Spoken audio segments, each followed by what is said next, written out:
Bonjour, une fois de plus, c'est l'étranger Plaire Roman Fortizo. Voilà, je vais partager avec vous ce matin 3 problèmes majeurs que l'homme rencontre, ou alors même 3 problèmes majeurs de l'homme. Et je suis sûr que après cette vidéo, nous serons tous bénis parce que je sais que c'est le Saint-Esprit qui est à l'œuvre à l'heure même. Voilà, le premier problème de l'homme, c'est l'inquiétude. Voilà, c'est vraiment important que nous comprenions que nous avons besoin d'éliminer les inquiétudes de notre vie. L'inquiétude ne vous aidera en rien. Quand vous êtes inquiet, vous court-circuitez plutôt la puissance de Dieu qui devrait agir pour vous. Donc apprenez à vous débarrasser de l'inquiétude ou alors des inquiétudes, parce que cela n'est que venu pour vous empêcher d'évoluer, et c'est vous qui permettez ce genre de choses dans votre cœur. Frères et sœurs, vous qui me regardez aujourd'hui, éliminez de votre vie les inquiétudes, parce que les inquiétudes ne vous amèneront nulle part. Écoutez, une chose qui est très importante, c'est que la grâce de Dieu est déjà disponible pour nous, mais vous savez, la grâce de Dieu que déjà nous avons ne peut que couler seulement, je dis seulement, dans les domaines les plus dépourvus d'inquiétude de notre vie. Chaque domaine de notre vie où il n'y a pas d'inquiétude, c'est là où la grâce de Dieu va couler, c'est là où la grâce de Dieu agit. Vous vous êtes rendu compte? Une femme qui est enceinte, une femme mariée depuis 5 ans peut-être, comblée de son mariage, comblée peut-être d'autres choses, l'argent, il y a beaucoup de choses, mais elle n'a pas d'enfant, mais peut-être elle subit de la pression venant de sa famille, de la pression venant de son mari, de la pression même venant d'elle-même.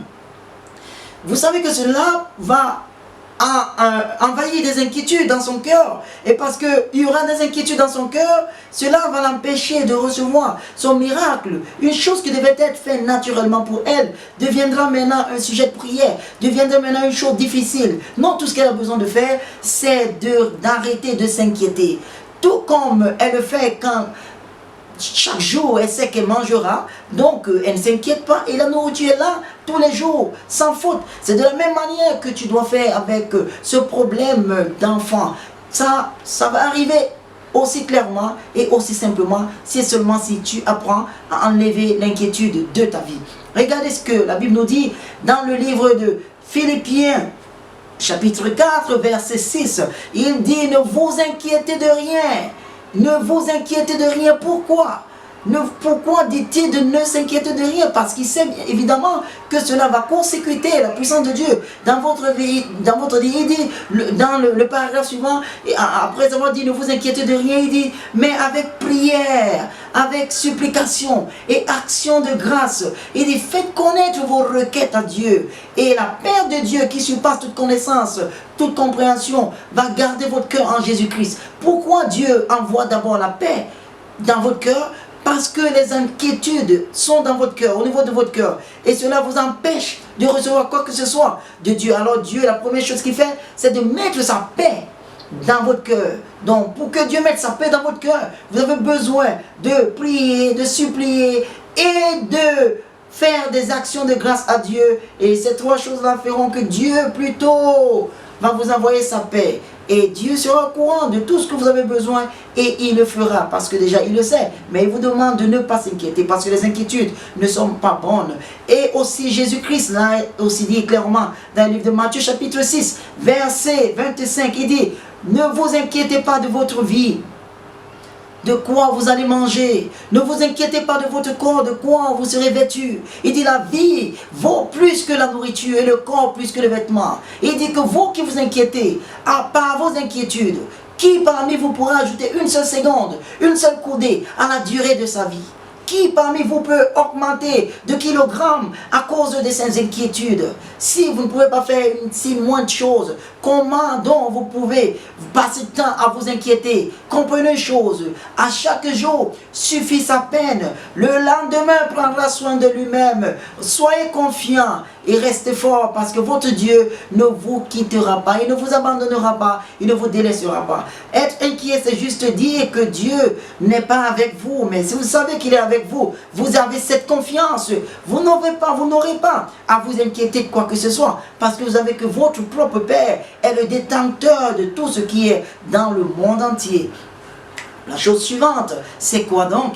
Et c'est la peur. Une autre chose que vous devez éradiquer de votre cœur, c'est la peur. La peur est un outil du diable. La peur n'est pas de Dieu. La peur vient de l'ennemi. Déjà même, vous devez savoir que la peur, c'est la foi envers la puissance, envers la capacité de l'ennemi. Chaque fois que vous avez peur, vous avez foi en la capacité de l'ennemi. Même si l'ennemi lui-même se dit qu'il n'a rien, mais aussi longtemps que vous avez peur, aussi longtemps que vous avez confiance en la puissance, en la capacité de l'ennemi, vous avez peur.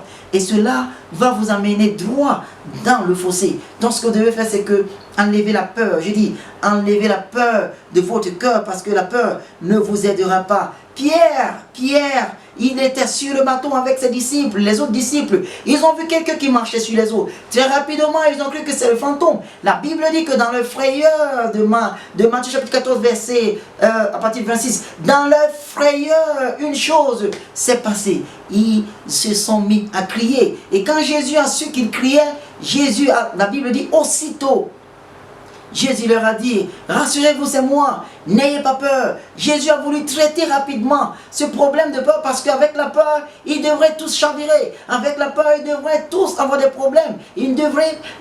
En d'autres termes, c'était pas possible d'avoir un miracle quand l'environnement était rempli de peur. Alors Pierre dit, merci c'est toi, ordonne-moi de venir sur les eaux. Vers toi, Jésus dit à Pierre, viens. Pierre, sur la parole de Jésus-Christ, a marché sur les eaux, comme Jésus lui-même a fait.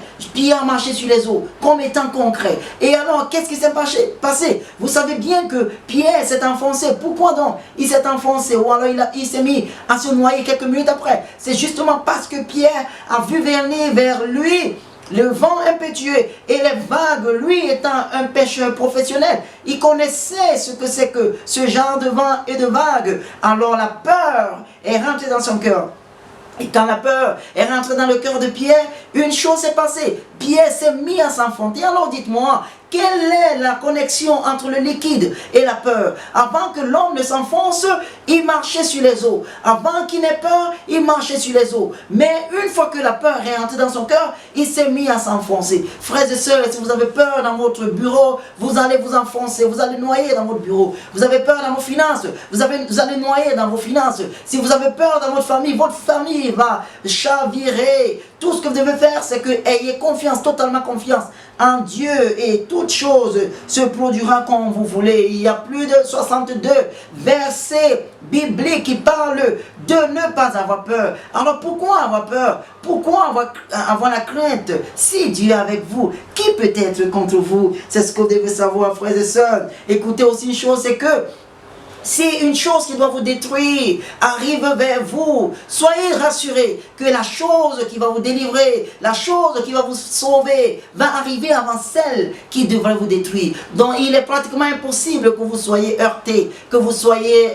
frappé par quoi que ce soit. Non, soyez confiants, parce que Jésus-Christ notre Seigneur ne nous laissera pas, il ne nous abandonnera pas. C'est la même chose qu'il a dit à Josué. Il a continué à dire à Josué, sois confiant, sois courageux et fort, sois courageux et fort, parce qu'il savait que même comme il a dit à Josué que partout tu iras, partout la plante de tes pieds foulera, je te le donne comme possession, et personne ne sera capable de se tenir devant toi aussi longtemps que tu vivras. Il sait que même, comme il a dit, il y a des situations qui s'élèveront pour secouer la foi de Josué, mais il faut que Josué reste fort.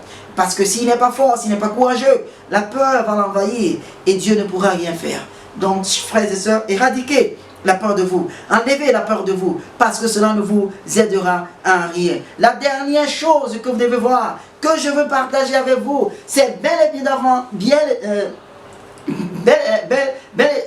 évidemment ce que j'ai titré comme étant l'inhabilité d'écouter Dieu, c'est-à-dire le manque de direction. L'homme a perdu la direction. Savez une chose, c'est que le problème de l'homme a commencé exactement quand il a cessé d'écouter Dieu. Vous vous souvenez du jardin d'Éden où Dieu a parlé à Adam? Il a donné des instructions aussi sûres, aussi précises à Adam au sujet de comment il doit prendre soin du jardin. Mais une chose s'est passée dans le jardin. Dieu, je veux dire l'homme plutôt, au lieu d'écouter Dieu et rester dans la logique de Dieu, il est plutôt allé écouter sa femme qui était déjà corrompue par le diable. L'homme a fait la volonté de sa femme et non la volonté de son mari et non la volonté de Dieu. Et c'est là où le problème de l'homme a commencé. La même chose avec Lot et Abraham. Vous savez bien que Lot s'est enrichi juste en suivant son oncle Abraham. Dieu n'a jamais parlé à Lot. Dieu parlait toujours à Abraham. Mais Lot, parce qu'il suivait Abraham, il s'est enrichi. Il est devenu grand.